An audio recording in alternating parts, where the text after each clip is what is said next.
Hari ini kita akan belajar tentang kebijakan fiskal.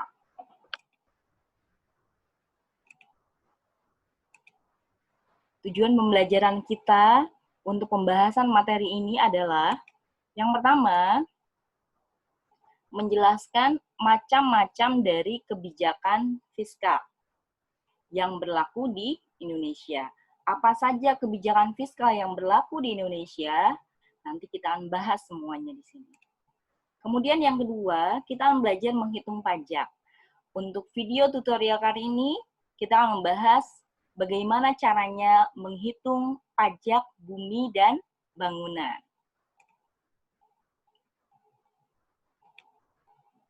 Nah, tadi kita sudah membahas nih, bahwa hari ini kita akan membahas kebijakan fiskal. Kalian tahu nggak apa itu kebijakan fiskal? Ada yang tahu?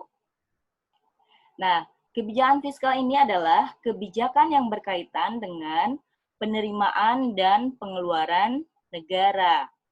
Kalau kalian melihat di TV bahwa Presiden mengumumkan akan terjadi kenaikan tarif pajak. Nah, pajak ini adalah sumber apa? Penerimaan atau pengeluaran negara?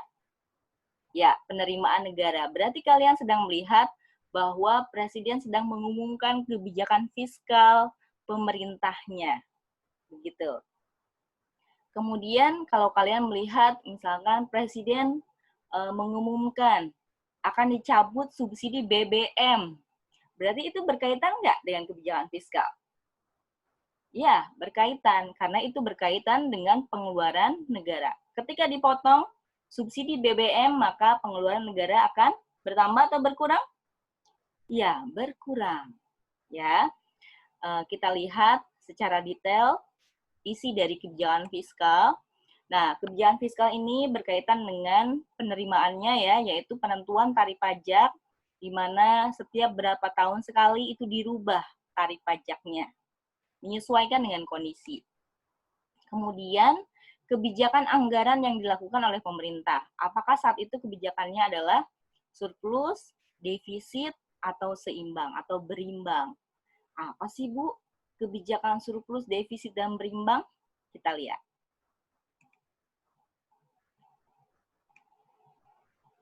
Kebijakan berimbang. Dari namanya, kebijakan berimbang, berarti kebijakannya kira-kiranya penerimaan dan pengeluaran negara bagaimana? Ya, betul. Penerimaan dan pengeluaran negara akan sama. Penerimaan sama dengan pengeluaran negara. Ini maksudnya apa? Bahwa semua pengeluaran pemerintah itu dibiayai oleh penerimaan pemerintah. Jadi kelebihannya tidak akan ada utang. Pada saat kapan kebijakan ini diambil? Kebijakan ini diambil pada saat ekonomi sedang stabil, ya. Kemudian ada kebijakan surplus. Apa sih, Bu, yang dimaksud dengan kebijakan surplus? Oke, kalau kebijakan surplus ini ada berita dari republika.co.id ya. Jadi kalau surplus berarti penerimaan negara lebih besar dibandingkan dengan pengeluaran negara. Ya, jadi sumber-sumber penerimaan kita misalkan dari pajak, dari perdagangan, dari biaya ekspor itu lebih besar dibandingkan dengan pengeluaran yang dikeluarkan oleh pemerintah. Itu namanya kebijakan surplus. Pada saat kapan kondisi ini diambil? Pada saat pemerintah sedang mencegah terjadinya inflasi. Ya, inflasi itu apa? Inflasi itu adalah kenaikan harga barang secara umum. Jadi semua harga barang pada naik gitu ya. Itu yang dimaksud inflasi. Sehingga dengan mengurangi pengeluaran atau lebih sedikit ya antara pengeluarannya, jadi pengeluaran pemerintah lebih sedikit dibandingkan penerimaannya, sehingga jumlah uang beredar bisa lebih sedikit, lebih berkurang. Karena jumlah uang beredarnya lebih sedikit, ya, sehingga nilai uang menjadi naik, sehingga harga barang menjadi turun. Jadi kemampuan uang ketika nilainya naik, kemampuan uang untuk membeli barang menjadi lebih tinggi. Artinya adalah harga barangnya lebih murah.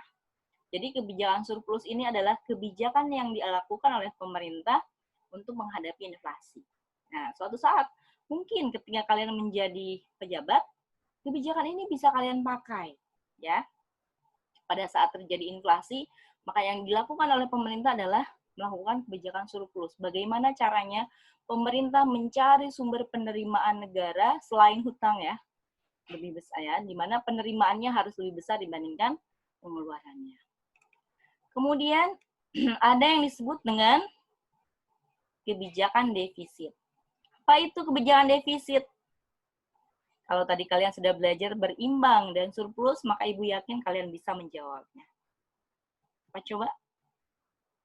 Ya, pengeluaran negara lebih besar dibandingkan dengan penerimaan negara. Kenapa sih, Bu, kayak gini? Kenapa sih harus ada kebijakan defisit? Nah, kebijakan defisit ini biasanya diambil pada saat kondisi perekonomian sedang lesu, ya.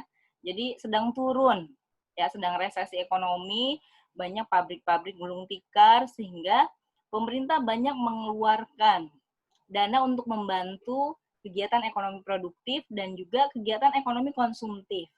Ya mungkin daya beli masyarakat menjadi turun sehingga pemerintah membantu daya beli masyarakat, misalkan menurunkan pajak, ya, kemudian menurunkan pajak untuk para pengusaha, gitu ya, sehingga penerimaan negaranya jadi lebih sedikit dibandingkan pengeluarannya. Nah, ketika penerimaannya lebih sedikit dibandingkan pengeluarannya, apa yang akan terjadi? Maka pemerintah kita akan berutang. Nah, sebenarnya utang ini ya plus minus, ya. Kenapa sih kita harus berutang? Ya karena kebijakan yang diambil defisit, gitu. Tetapi sebenarnya kebijakan berimbang, surplus, dan defisit itu akan kembali lagi kepada pemerintahnya. Hobi ngutang apa enggak? Gitu ya. Beda-beda. Setiap pemerintah itu punya ciri khasnya sendiri. Sehingga mengapa penting kita sebagai orang-orang yang berilmu untuk mengetahui atau bahkan mungkin terjun langsung di sini. Ya, supaya kita bisa menentukan kebijakan apa yang tepat untuk kondisi negara kita. Oke. Nah, kalau tadi jenis kebijakannya ya, kebijakan fiskal tadi ada 3, surplus, defisit, dan berimbang, maka kita akan belajar dari sisi penerimaannya sekarang. Penerimaan negara terbesar, ya, sumber penerimaan negara terbesar di Indonesia, nomor 1 adalah dari pajak. Kenapa? Karena apa coba? Karena warga negaranya memang banyak, ya. Ketika warga negara banyak, maka itu akan berkaitan dengan penghasilan dan pajak bumi dan bangunan yang mereka miliki. Nah, hari ini kita akan belajar tentang bagaimana cara menghitung pajak bumi dan bangunan. Kenapa sih kita harus tahu cara menghitung pajak? Nah, kita Indonesia kita ini bisa mengecek loh. Ketika misalkan terjadi kesalahan misalnya luas bumi dan bangunannya angkanya tidak sebesar ini, kita bisa meng-cross-check-nya kepada pihak Dirjen Pajak. Jadi menyesuaikan antara misalkan bumi kita, bangunan yang kita miliki misalkan luasnya 100, tapi dia tulis 150. Nah, kita bisa mengkoreksinya sehingga yang diambil pajaknya dari kita tidak terlalu besar. Begitu. Jadi kita sistemnya bisa mengajukan keberatan atau mengajukan misalnya koreksi. Kita bisa mengoreksinya. Oke? Kalau kita tahu cara menghitungnya, maka kita bisa mengoreksinya. Oke. Sekarang kita lihat, apa sih rumus PBB? Rumus PBB adalah, nah, NJOP dikurangi NJOP TKP, dikali tarif pajak, dikali 0,5%. Apa sih, Bu, yang dimaksud dengan NJOP? NJOP TKP, tarif pajak. NJOP adalah nilai jual objek pajak. Contohnya kalau kalian melihat gambar ini, maka nilai jual objek pajaknya adalah rumahnya, kemudian tanahnya. Ya, kalau di belakangnya ternyata ada taman yang sangat luas, maka tamannya juga kena. Dan ini pagarnya. Ketika pagarnya mewah dan luas, maka kena pajaknya. Oke? Nah, kemudian NJOP TKP, nilai jual objek pajak yang tidak kena pajak. Jadi pemerintah menetapkan bahwa dari besarnya nilai jual objek pajak NJOP ini, ada yang tidak kena pajak, nilainya sekitar 10 juta atau 12 juta rupiah. Dikali dengan tarif pajak kali setengah persen. Apa itu tarif pajak? Tarif pajaknya ada dua. Kalian melihat di sini ada dua gambar ya. Nah, ini sebenarnya gambar yang Ibu ambil dari internet dan ternyata ini adalah rumahnya Nia Ramadhani sebelum dan sesudah. Sebelumnya rumahnya begini. Nah, sekarang kalian tahu bagaimana rumahnya? Luas banget ya, indah banget, megah banget. Ketika Nia Ramadhani zaman dulu, maka Nia Ramadhani membayar pajaknya, tarif pajaknya cuma 20%. Tetapi sekarang tarif pajaknya adalah sebesar 40%. Beda ya, karena hartanya atau nilai jual objek pajaknya juga berbeda. Kita kira-kira yuk, berapa sih pajak yang dikeluarkan oleh Nia Ramadhani? Memang sih ini datanya nggak benar-benar valid, tapi kira-kira saja. Ya, jika orang memiliki NJOP sekian, maka kita bisa memperkirakan berapa nilai pajaknya. Ibu punya contoh soalnya juga Nia Ramadhani, pas ya. Nia Ramadhani memiliki rumah dengan luas rumahnya 1.000 meter persegi. Dengan harga 10 juta per meter perseginya, luas tanahnya 1.500 meter persegi dengan harga 8 juta per meter persegi. Pagarnya juga mengelilingi semua luas rumahnya 1.000, tingginya 3 meter. Harga pagarnya 2 juta per meter persegi. Nilai jual objek pajaknya cuma 10 juta ya yang tidak kena pajaknya. Dari kondisi tersebut, maka Nia Ramadhani harus membayar pajak bumi dan bangunannya sebesar berapa? Kita lihat.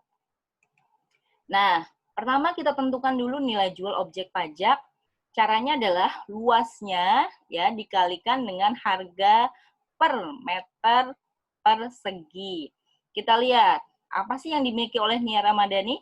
Rumah. Rumahnya 1.000 meter persegi, harganya 10 juta. Maka kita kalikan ya, totalnya adalah 10 miliar.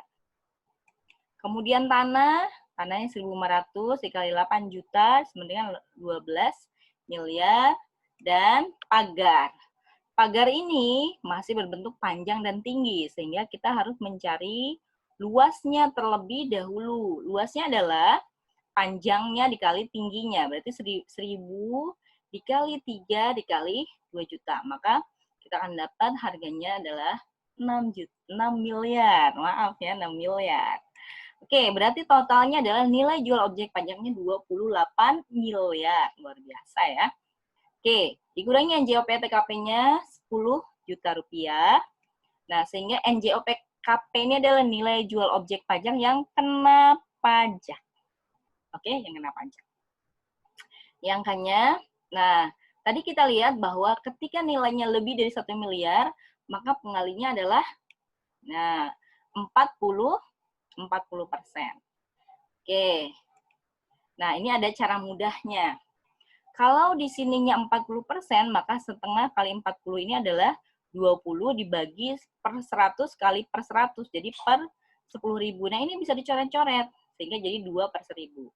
Kalau di sininya 20%, dengan kondisi NJOP-nya kurang dari 1 miliar, maka di sininya dikali 1 per 1.000. Jadi tinggal coret 3 angka 0 di belakang. Nah, kalau kali 2, coret dulu 3 angka 0 di belakangnya, kemudian kalikan 2. Jadi lebih simpel kan, daripada kita harus menghitung 0,5 kali 40. Ya, lebih lama. Oke, sehingga dapatlah PBB setahunnya adalah 55.980.000 rupiah. Jadi setahun Nia Ramadhani membayar PBB-nya hampir 56 jutaan. Nah, ini baru PBB. Bagaimana dengan PPH? PPH-nya bisa lebih banyak lagi, bisa ratusan juta. Oke. Bagaimana sampai di sini?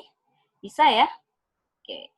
Ibu berharap kalian bisa memahami materi ini. Untuk lebih menguatkan lagi materi ini, kalian pelajari kembali latihan soal dan pembahasan yang Ibu berikan. Oke, kita akan tutup pertemuan kita hari ini dengan bersama-sama menyimpulkan. Tadi kebijakan fiskal adalah kebijakan apa? Kebijakan yang berkaitan dengan penerimaan dan pengeluaran negara.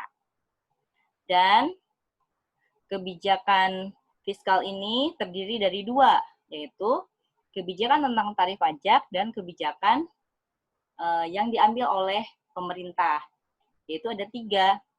kebijakan surplus, defisit, dan berimbang.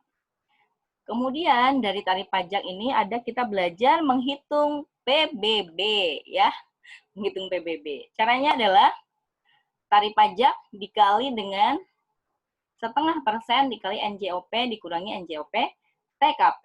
NJOP-nya adalah jika NJOP lebih dari 1 miliar, tarifnya adalah 40 miliar, 40%, sorry.